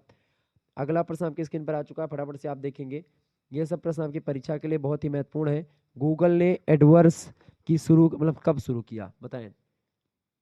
गूगल ने एडवर्ड्स कब शुरू किया? तो गूगल ने एडवर्ड्स की शुरुआत जो करी थी वो देखिए 2000 में लॉन्च कर दिया था गूगल एड्स के मतलब कि एडवर्ड्स, लेकिन ये 2004 में मुख्य रूप से शुरू किया गया था। Option number D correct answer होगा। अगला क्वेश्चन है, अमेजन ने अपने ग्राहकों के लिए अमेजोन प्राइम सेवा कब आरंभ करी? तो अमेजन मतलब कि अमेजन ने अपने ग्राहकों के लिए अमेजोन प्राइम की जो सेवा आरंभ करी वो 2005 में आरंभ करी। ऑप्शन नंबर इसका डी करेक्ट आंसर होगा। अगला क्वेश्चन है, दस्तकारी तथा पुराने कीमती सामान ऑनलाइन बेचने खरीदने के लिए इस्टी मार्केट प्लेस कब शुरू किया गया? तो इस्टी मार्केट प्लेस जो शुरू किया गया वो 2005 में शुरू किया गया था। ऑप्शन नंबर इसका ए करेक्ट आंसर होगा। आगे देखेंगे, अगला क्वेश्चन आपकी स्क्रीन पर आ चुका है, बहुत ही महत्वपूर्ण प्रश्न है आपकी परीक्षा के लिए, इंपॉर्टेंट है। प्रश्न है, स्क्वायर कामा आईएनसी की शुरुआत कब हुई? स्क्वायर कामा आईएनसी की शुरुआत कब हुई? 2009 में हुई थी। ऑप्शन नंबर इसका सी करेक्ट आंसर होगा। अगला प्रश्न, फेसबुक में स्पॉन्सर्ड स्टोरीज नाम से विज्ञापन कब शुरू किया गया? तो फेसबुक ने मतलब कि स्पॉन्सर्ड स्टोरीज के नाम से विज्ञापन 2011 से शुरू किया था। ऑप्शन नंबर इसका बी करेक्ट आंसर होगा। अगला प्रश्न, स्ट्रिप की शुरुआत कब हुई, बताएं। स्ट्रिप की शुरुआत हुई थी 2000 कब हुई थी? 2012, 2011, 2013 या 2010? स्ट्रिप की शुरुआत हुई थी 2010 में। ऑप्शन नंबर इसका ए करेक्ट आंसर होगा। अगला प्रश्न है, एप्पल पे को मोबाइल पेमेंट के लिए शुरू किया गया। एप्पल पे को मोबाइल पेमेंट के लिए कब शुरू किया गया था?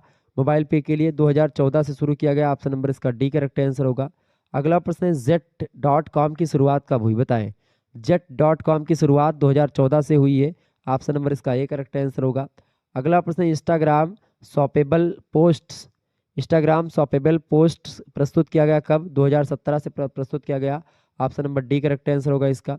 अगला प्रश्न, रिलायंस रिटेल द्वारा जियो मार्ट की शुरुआत कब की गई? रिलायंस रिटेल के द्वारा जियो मार्ट की शुरुआत 2020 में करी गई, ये बात ध्यान रखेंगे। देखिए, अच्छा, पेपाल के ऑनलाइन पेमेंट सिस्टम कब शुरू किया गया था? 1998 से। ऐसे तमाम प्रकार के प्रश्न आपसे पूछा जा सकते हैं आपकी परीक्षा के लिए, बहुत ही इंपॉर्टेंट है। ओके,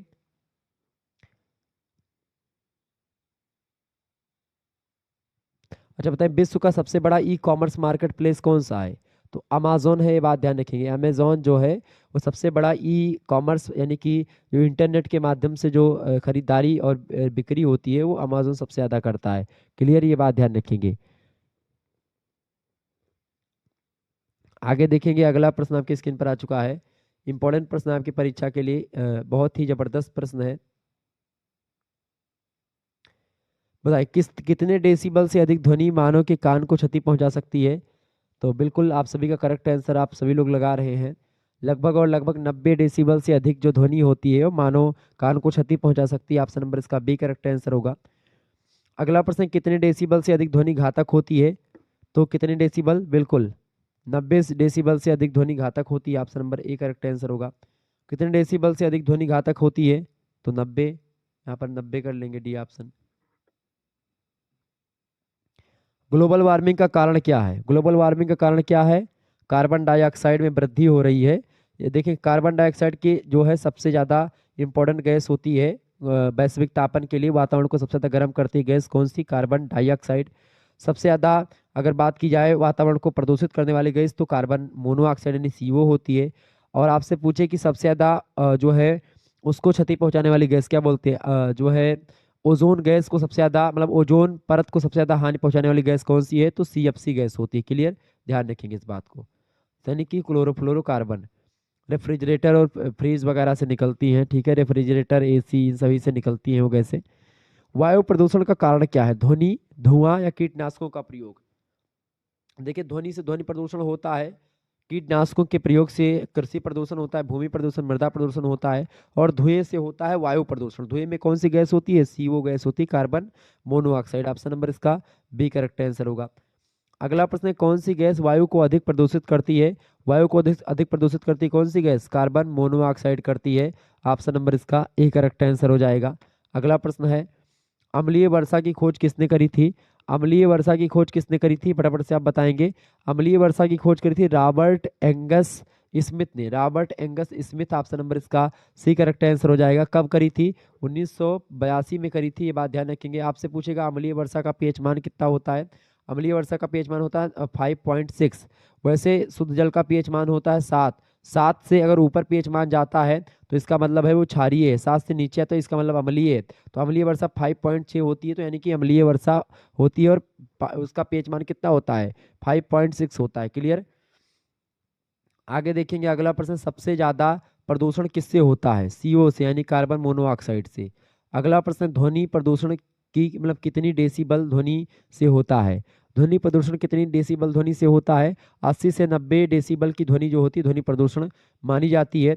अगला प्रश्न है, स्मोक सिटी ऑफ इंडिया की उपमा किसे दी जाती है। बहुत महत्वपूर्ण प्रश्न है। स्मोक सिटी ऑफ इंडिया की उपमा दी जाती है, स्मोक सिटी ऑफ इंडिया कहा जाता है किस शहर को, कोलकाता को। ऑप्शन नंबर इसका बी करेक्ट आंसर होगा। अगला प्रश्न है, भारत सरकार ने पर्यावरण विभाग की स्थापना कब की। भारत सरकार ने पर्यावरण विभाग की स्थापना कब करी, 1980 में भारत सरकार ने पर्यावरण विभाग की स्थापना करी। ऑप्शन नंबर इसका ए करेक्ट आंसर था। अगला प्रश्न है, भारत सरकार के द्वारा पर्यावरण संरक्षण अधिनियम कब पारित किया गया। बहुत महत्वपूर्ण प्रश्न है, 1986 में पारित किया गया। Option number B correct answer होगा इसका।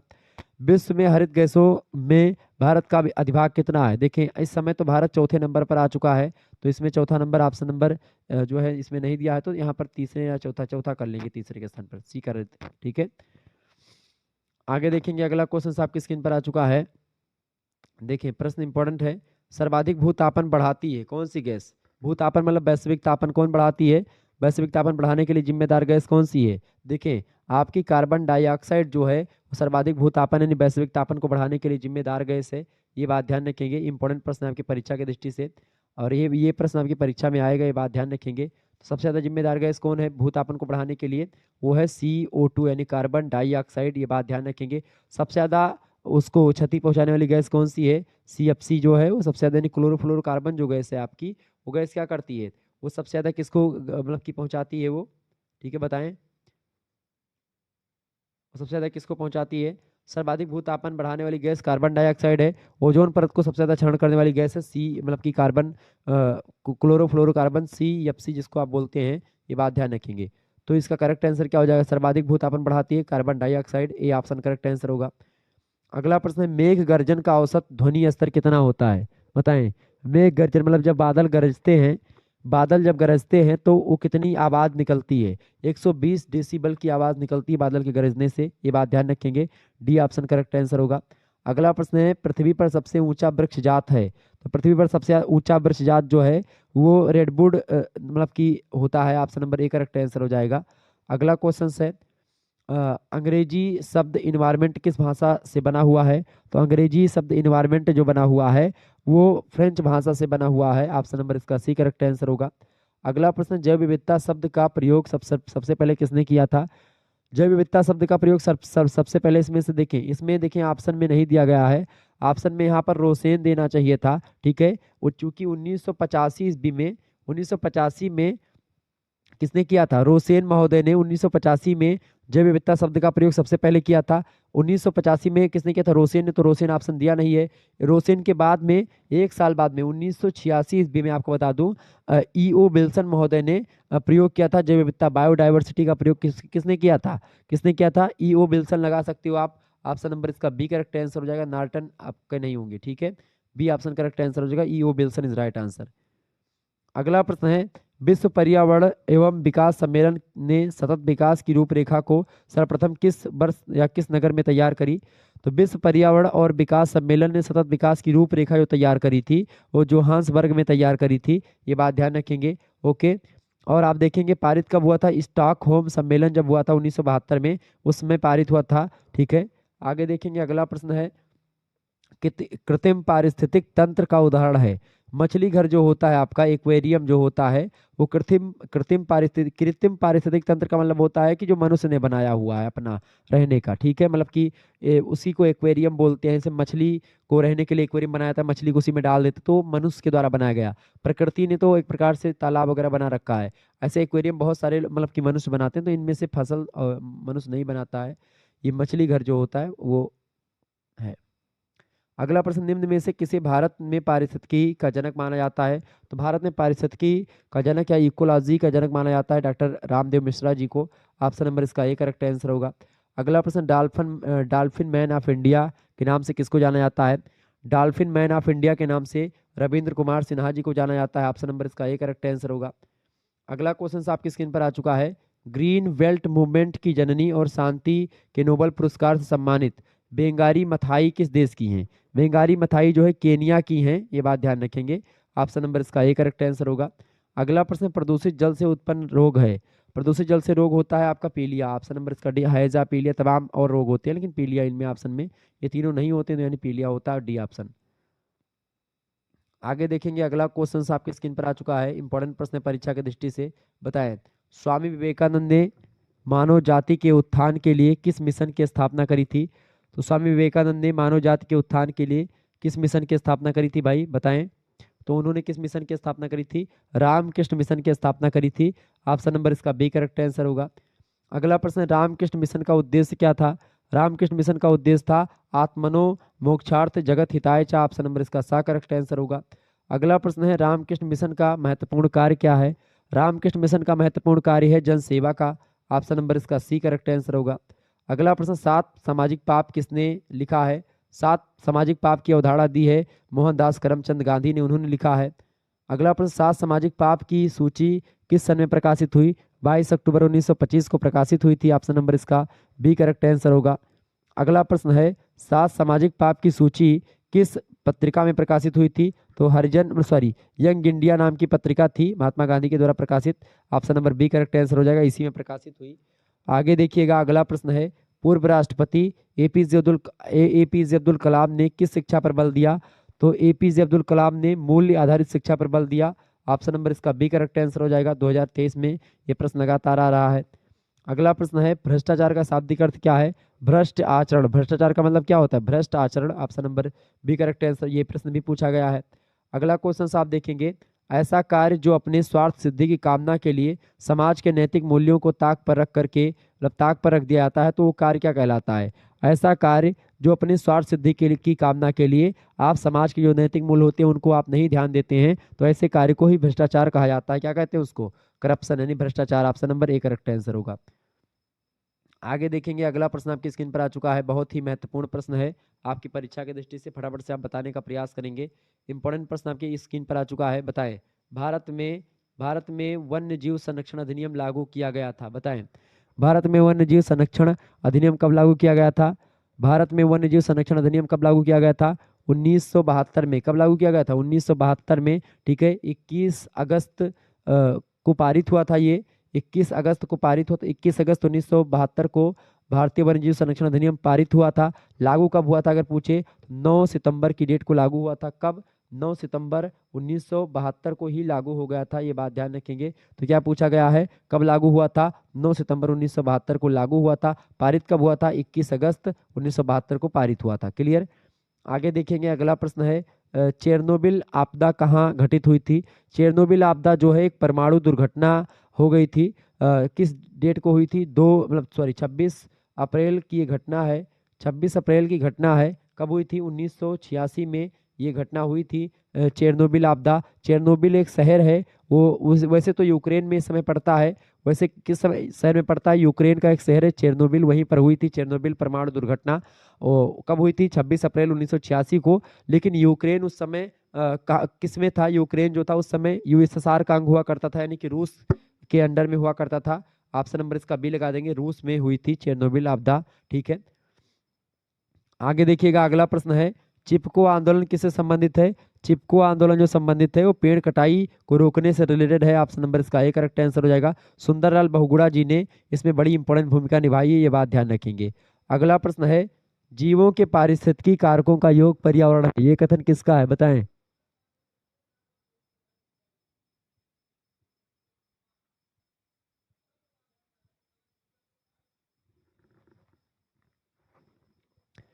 जीवों के पारिस्थितिकी कारकों का योग पर्यावरण है, यह कथन किसका है? बताएं।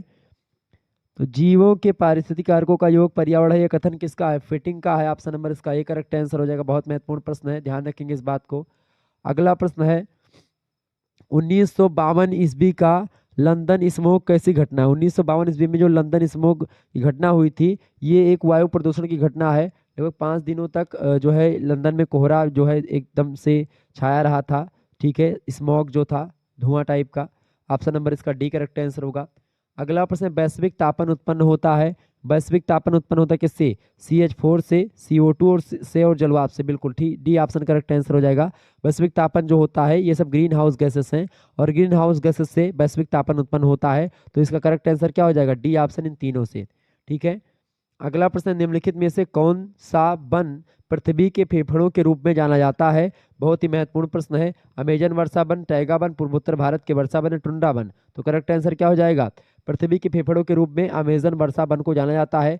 पृथ्वी का 20% ऑक्सीजन जो होता है वो यहीं से अमेजन वर्षा वनों से प्राप्त होता है। अमेजन के जंगल एक प्रकार से बहुत घने होते हैं। ठीक है, यहाँ पर हमेशा बारिश होती है, सूर्य हमेशा यहाँ पर लंबवत होता है, और यहाँ पर ये उष्णकटिबंधीय टाइप का वन है, ये बात भी ध्यान रखेंगे। अगला प्रश्न है, प्रथम अंतर्राष्ट्रीय पर्यावरण सम्मेलन कहाँ पर हुआ था? प्रथम अंतर्राष्ट्रीय पर्यावरण सम्मेलन जो हुआ था वो कहाँ पर हुआ था? प्रथम अंतर्राष्ट्रीय सम्मेलन जो हुआ था वो कहाँ पर हुआ था? स्वीडन में हुआ था 1972 में। कहाँ पर हुआ था? स्वीडन में हुआ था 1972, और स्वीडन का एक शहर स्टॉकहोम वहीं पर हुआ था। ऑप्शन नंबर इसका बी करेक्ट आंसर होगा। अगला प्रश्न, विश्व जल संसाधन दिवस मनाया गया, बताएं। विश्व जल संसाधन दिवस कब मनाया गया? विश्व जल संसाधन दिवस मनाया जाता है कब? 22 मार्च को मनाया जाता है। ठीक है, ये बात ध्यान रखें, विश्व जल संसाधन दिवस कब मनाया जाता है? 22 मार्च को मनाया जाता है। इंपॉर्टेंट है प्रश्न। वन अनुसंधान संस्थान कहाँ पर स्थित है? भारतीय वन अनुसंधान संस्थान, बहुत महत्वपूर्ण प्रश्न है, परीक्षा में कई बार पूछा गया है। भारतीय वन अनुसंधान संस्थान जो है वो उत्तराखंड में एक जगह है, देहरादून, उत्तराखंड की राजधानी देहरादून, वहीं पर स्थित है। Option number B correct answer हो जाएगा। 1906 में स्थापना हुई थी वन अनुसंधान संस्थान की। भारतीय भारतीय वन अनुसंधान संस्थान की स्थापना कब हुई थी? 1906 में हुई थी, ये बात ध्यान रखेंगे। ठीक है, आगे देखेंगे। अगला क्वेश्चन आपकी स्क्रीन पर आ चुका है, बहुत महत्वपूर्ण प्रश्न है। मूल्यों की प्रमुख विशेषताएं हैं, बताएं। मूल्यों की प्रमुख विशेषताएं क्या हैं? मूल्य ग्रहण करने वाले व्यक्ति के लिए महत्वपूर्ण होते हैं।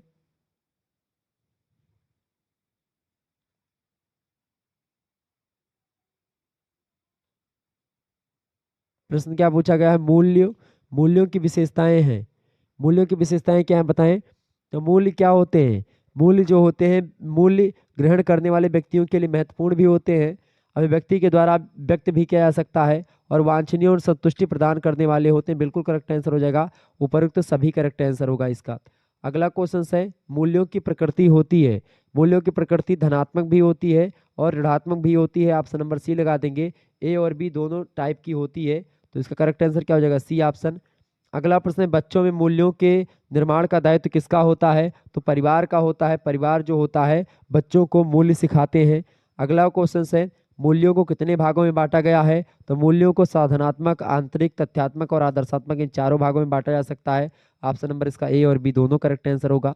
अगला प्रश्न है, मैली के अनुसार 4 साधनात्मक मूल्य कौन से हैं? तो मैली के अनुसार, मैली विद्वान है, मैली के अनुसार 4 साधनात्मक मूल्यों में आपका पहला है आयोजन, दूसरा है कौशल, तीसरा है क्रम और चौथा है प्रवीणता। ऑप्शन नंबर डी लगा देंगे। उपयुक्त सभी मूल्य साधनात्मक मूल्य हैं किसके अनुसार? मैली के अनुसार। नेक्स्ट क्वेश्चन आपकी स्क्रीन पर आ चुका है, वह मूल्य जिसमें अन्य वस्तु को प्राप्त करने की उपयुक्तता होती है तथा अन्य मूल्यों को प्राप्त करने के लिए साधन का कार्य करता है, उस मूल्य को हम लोग साधनात्मक मूल्य कहते हैं। ऑप्शन नंबर इसका ए करेक्ट आंसर हो जाएगा। बहुत महत्वपूर्ण प्रश्न है। अगला प्रश्न, तथ्यात्मक मूल्य होते हैं, बताएं। तथ्यात्मक मूल्य होते हैं ऐच्छिक, अनैच्छिक, नैतिक या जो है धार्मिक। तो तथ्यात्मक मूल्य जो होते हैं वो ऐच्छिक होते हैं। ऑप्शन नंबर इसका ए करेक्ट आंसर होगा। अगला प्रश्न है, आदर्शनात्मक मूल्य का आधार क्या है? आदर्शात्मक मूल्य का क्या आधार है, फटाफट से आप बताएंगे। आदर्शात्मक मूल्य का आधार जो होता है धार्मिक आधार होता है। ऑप्शन नंबर इसका बी करेक्ट आंसर होगा। अगला प्रश्न है, पार्कर के अनुसार मानव आचरण को, मतलब कि मानव आचरण को करने वाले प्रमुख मूल्य कौन से हैं? तो मानव आचरण को करने वाले प्रेम, कला, स्वास्थ्य, ज्ञान, विवेक, सुख, महत्वाकांक्षा, कार्यकुशलता, खेल, धर्म, ये सब पार्कर महोदय के अनुसार आचरण करने वाले मूल्य होते हैं। ऑप्शन नंबर इसका डी करेक्ट आंसर हो जाएगा। D option is right answer. आगे देखेंगे, अगला क्वेश्चन आपकी स्क्रीन पर आ चुका है, बहुत ही महत्वपूर्ण प्रश्न है परीक्षा की दृष्टि से, ध्यान रखेंगे इस प्रश्न को। ठीक है, प्रश्न आ चुका है, प्रश्न है, विश्व में रामसर, रामसर मतलब आर्द्रभूमि, आर्द्रभूमि संधि कब की गई, बताएं। रामसर शहर में करी गई थी? बताएं, फटाफट से आप बताएंगे। प्रश्न इंपॉर्टेंट है, आपकी परीक्षा की दृष्टि से इंपॉर्टेंट प्रश्न पूछा गया है। प्रश्न क्या पूछा गया है? विश्व में रामसर आर्द्रभूमि संधि कब की गई? बताएं, फटाफट से आप बताने का प्रयास करेंगे। विश्व में रामसर आर्द्रभूमि जो संधि की गई थी वो कब की गई थी? 1980, 1989 या 1985 या 1982? करेक्ट आंसर क्या हो जाएगा इसका? रामसर जो संधि की गई थी वो कब की गई थी? वो 1982 में करी गई थी। ऑप्शन नंबर इसका डी करेक्ट आंसर हो जाएगा। 1982 में करी गई थी, ये बात ध्यान रखेंगे। और 1982 में भारत ने इस पर हस्ताक्षर जरूर किया था, लेकिन विश्व में जो आर्द्रभूमि संधि जो करी गई थी वो करी गई थी 2 फरवरी 1971 को, ये बात भी ध्यान रखेंगे। 1971 में हो गया था विश्व आर्द्रभूमि दिवस मनाया जाता है 2 फरवरी को, ये बात ध्यान रखें। तो आपसे पूछे विश्व आर्द्रभूमि दिवस कब मनाते हैं, तो 2 फरवरी को मनाते हैं, जो किसी डेट को 1971 ईस्वी में वो स्थापना हुई थी, जो है आर्द्रभूमि की स्थापना हुई थी, लेकिन भारत ने उस पर हस्ताक्षर किए थे 1982 में। तो प्रश्न यही पूछा गया कि भारत के ने कब संधि करवाई, तो करी थी, तो डी ऑप्शन इसका 1982 होगा। अगला प्रश्न, ओजोन परत संरक्षण के लिए अंतर्राष्ट्रीय दिवस मनाया जाता है। ओजोन परत संरक्षण के लिए अंतर्राष्ट्रीय दिवस जो मनाया जाता है वो मनाया जाता है 16 सितंबर को। ऑप्शन नंबर इसका ए करेक्ट आंसर होगा। अगला प्रश्न, विश्व पर्यावरण दिवस मनाया जाता है। विश्व पर्यावरण दिवस जो मनाया जाता है 5 जून को मनाया जाता है। ऑप्शन नंबर इसका ए करेक्ट आंसर होगा। अगला प्रश्न, 19 नवंबर को कौन सा दिवस मनाया जाता है इनमें से? राष्ट्रीय आपदा दिवस 19 नवंबर को मनाया जाता है। वैसे 19 नवंबर को और तमाम सारे दिवस मनाए जाते हैं, लेकिन इनमें से राष्ट्रीय आपदा दिवस मनाया जाता है 19 नवंबर को। अगला प्रश्न, भोपाल गैस त्रासदी का वर्ष है। भोपाल गैस त्रासदी जो हुई थी वो 2 से 3 दिसंबर की डेट को हुई थी। रात में हुई थी, 2 की रात में और 3 की, मतलब कि इसीलिए 3 कहते हैं, कभी कभी कभी कभी 2, वैसे 2 ही डेट उसकी मुख्य होती है। रात्रि में हुई थी भोपाल में, मध्य प्रदेश की, मतलब कि राज्य भोपाल वहीं पड़ता है मध्य प्रदेश में, तो वहीं पर हुई थी। और आपको बता दूं, यूनियन कार्बाइड कीटनाशक फैक्ट्री, उसी में ये मतलब की जो गैस लीक हो गई थी हानिकारक, उसकी वजह से हुई थी 2 से 3 दिसंबर को रात्रि में 1984 में। ऑप्शन नंबर इसका सी करेक्ट आंसर होगा। अगला प्रश्न, पृथ्वी दिवस कब मनाया जाता है? बहुत महत्वपूर्ण प्रश्न है। पृथ्वी दिवस 22 अप्रैल को मनाया जाता है, ए ऑप्शन करेक्ट आंसर होगा इसका। अगला प्रश्न, विश्व आर्द्रभूमि दिवस कब मनाया जाता है? विश्व आर्द्रभूमि दिवस 2 फरवरी को मनाते हैं। Option number B correct answer होगा। अगला प्रश्न, अंतर्राष्ट्रीय जल सहयोग वर्ष किस वर्ष मनाया गया? अंतर्राष्ट्रीय जल सहयोग वर्ष मनाया गया था 2013 में। Option number C correct answer होगा इसका। अगला प्रश्न, अंतर्राष्ट्रीय वन वर्ष कब मनाया गया? अंतर्राष्ट्रीय वन वर्ष 2011 को मनाया गया। Option number B correct answer होगा इसका। अगला प्रश्न, अंतर्राष्ट्रीय जैव विविधता वर्ष कब मनाया गया? अंतर्राष्ट्रीय जैव विविधता वर्ष 2010 में मनाया गया। ऑप्शन नंबर इसका ए करेक्ट आंसर होगा। अगला प्रश्न है, कॉन्सेप्ट ऑफ इकोलॉजी ग्रंथ को कार्मेंडी ने किस वर्ष प्रकाशित किया? तो कॉन्सेप्ट ऑफ इकोलॉजी ग्रंथ को कार्मेंडी ने 1942 में प्रकाशित किया था। ऑप्शन नंबर इसका सी करेक्ट आंसर होगा। अगला प्रश्न है, अंतर्राष्ट्रीय मरुस्थल वर्ष किस वर्ष मनाया गया? तो अंतर्राष्ट्रीय मरुस्थल वर्ष 2006 को मनाया गया था। ऑप्शन नंबर इसका ए करेक्ट आंसर होगा। बढ़िया प्रश्न है आपकी परीक्षा की दृष्टि से। आगे देखेंगे, अगला क्वेश्चन आपकी स्क्रीन पर आ चुका है, देखेंगे, बहुत ही महत्वपूर्ण प्रश्न है। कर्मचारी मूल्य, ग्राहक मूल्य, आपूर्तिकर्ता मूल्य, चैनल भागीदारी मूल्य आदि किन मूल्यों के अंतर्गत आते हैं? बताइएगा, इसका करेक्ट आंसर क्या हो जाएगा? इंपॉर्टेंट प्रश्न है आपकी परीक्षा की दृष्टि से।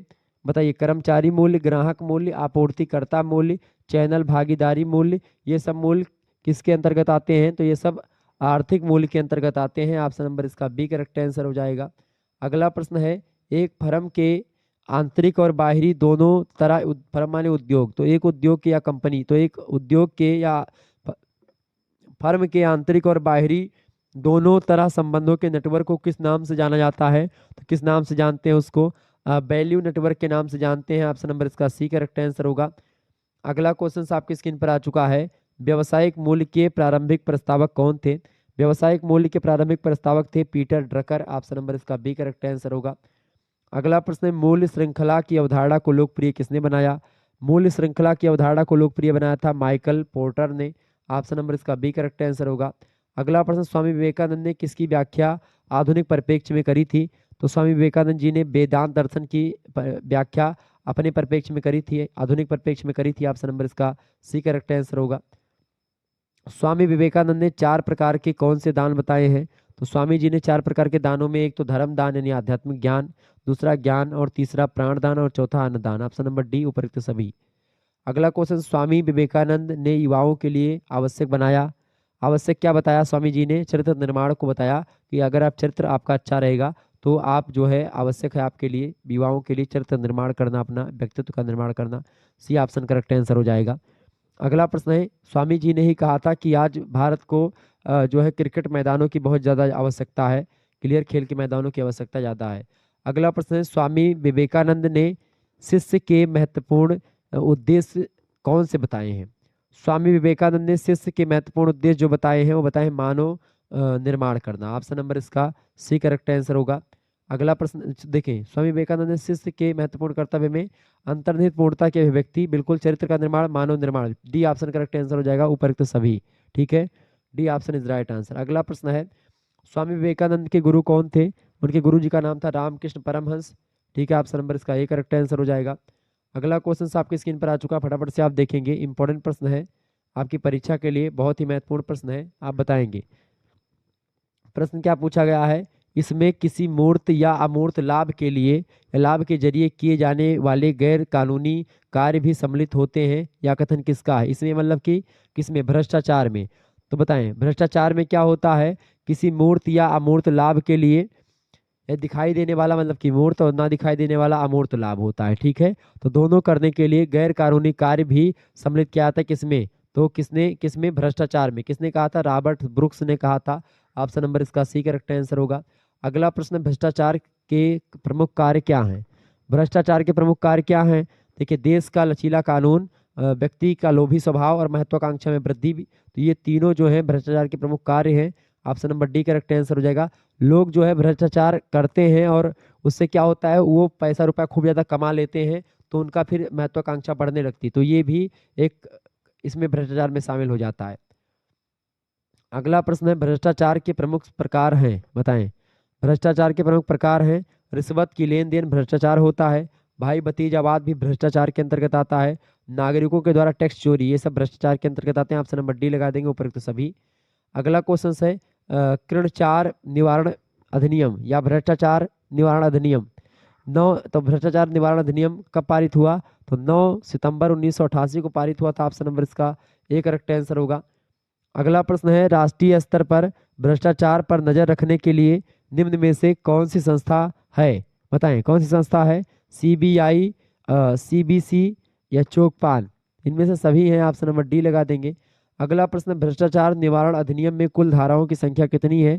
तो भ्रष्टाचार निवारण अधिनियम में कुल धाराओं की संख्या 31 है। डी ऑप्शन करेक्ट आंसर होगा।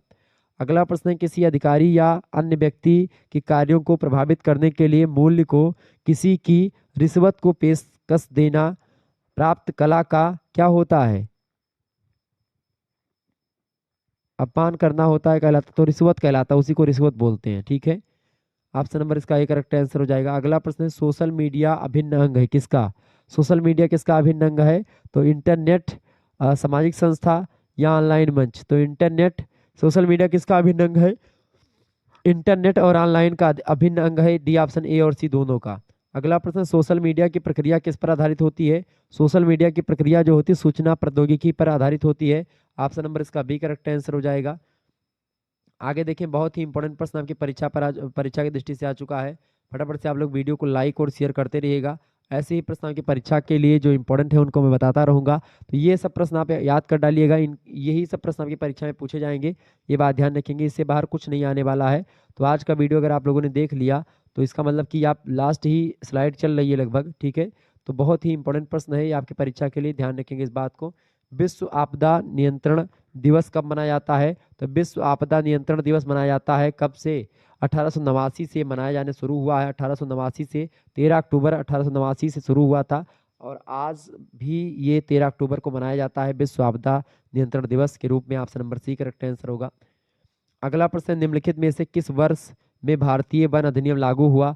तो भारतीय वन अधिनियम जो लागू हुआ था वो 1980 में लागू हुआ, उससे 1878 में भी लागू हुआ था, तो उन सभी में संशोधन करने के बाद में 1927 में भी एक लागू हुआ था, ये बात ध्यान रखेंगे। लेकिन 1980 में भी लागू हुआ, 1980 में फिर संशोधन होकर के 1988 में लागू हुआ, तो 1988 ऑप्शन दिया गया, बिल्कुल ठीक है, कोई दिक्कत नहीं है। नई राष्ट्रीय नीति जो नई राष्ट्रीय वन नीति जो लागू हुई थी वो आपकी 1988 में लागू हुई है। Option number D correct answer होगा। अगला प्रश्न, राष्ट्रीय पक्षी दिवस कब मनाया जाता है? राष्ट्रीय पक्षी दिवस कब मनाया जाता है? 12 नवंबर को राष्ट्रीय पक्षी दिवस मनाया जाता है। ऑप्शन नंबर इसका डी करेक्ट आंसर हो जाएगा। 12 नवंबर को किसकी जन्मदिन हुआ था? 12 नवंबर को सलीम अली का जन्मदिन है और उन्हीं के उपलक्ष्य में 12 नवंबर को राष्ट्रीय पक्षी दिवस के रूप में मनाया जाता है। ये बात ध्यान रखेंगे। क्लियर? 1896 से मनाया जा रहा है। अगला क्वेश्चन आप देखेंगे, राष्ट्रीय प्रदूषण रोकथाम दिवस कब मनाया गया? राष्ट्रीय प्रदूषण रोकथाम दिवस जो मनाया गया है वो कब से मनाया गया है? 2 दिसंबर से मनाया गया है। ऑप्शन नंबर इसका बी करेक्ट आंसर हो जाएगा। राष्ट्रीय प्रदूषण रोकथाम दिवस मनाया गया, ये 1984 में जो भोपाल गैस त्रासदी हुई थी उसी को ध्यान में रख करके मनाई जाने लगी है। ठीक है, राष्ट्रीय प्रदूषण रोकथाम दिवस के रूप में 2 दिसंबर को। Option number B correct answer होगा। अगला प्रश्न है, राष्ट्रीय ऊर्जा संरक्षण दिवस कब मनाया गया? राष्ट्रीय ऊर्जा संरक्षण दिवस कब मनाया गया था? 14 दिसंबर को। ऑप्शन नंबर इसका डी करेक्ट आंसर होगा। इंपॉर्टेंट प्रश्न है। अगला प्रश्न, अंतर्राष्ट्रीय पर्वत वर्ष कब मनाया गया? अंतर्राष्ट्रीय पर्वत वर्ष की अगर बात करें तो 11 दिसंबर को अंतर्राष्ट्रीय पर्वत दिवस मनाया जाता है। 2002 में मनाया गया पहली बार। ऑप्शन नंबर इसका ए करेक्ट आंसर होगा। अगला प्रश्न, सतत विकास का वर्ष मनाया गया?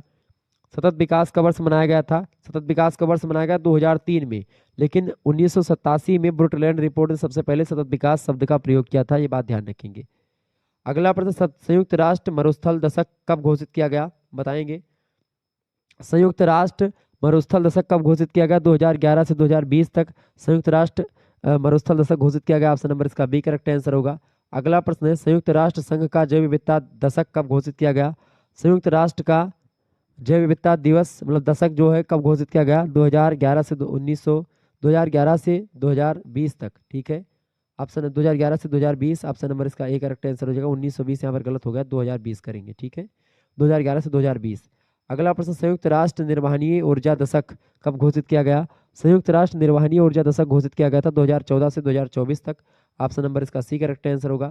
अगला प्रश्न, लास्ट प्रश्न इस वीडियो का, अंतर्राष्ट्रीय वन वर्ष कब मनाया गया? अंतर्राष्ट्रीय वन वर्ष जो मनाया गया था 2011 में मनाया गया है। ध्यान रखेंगे इस बात को। ठीक है, अच्छा, विश्व वन दिवस कब मनाया जाता है? 21 मार्च को मनाया जाता है विश्व वन दिवस। ध्यान रखेंगे इस बात को। तो इसका करेक्ट आंसर क्या हो जाएगा? A option. इस तरीके से आप लोगों ने बहुत सारे प्रश्नों को देखा, समझा और जाना। ठीक है, और इस तरीके से आप लोगों ने बहुत सारे प्रश्नों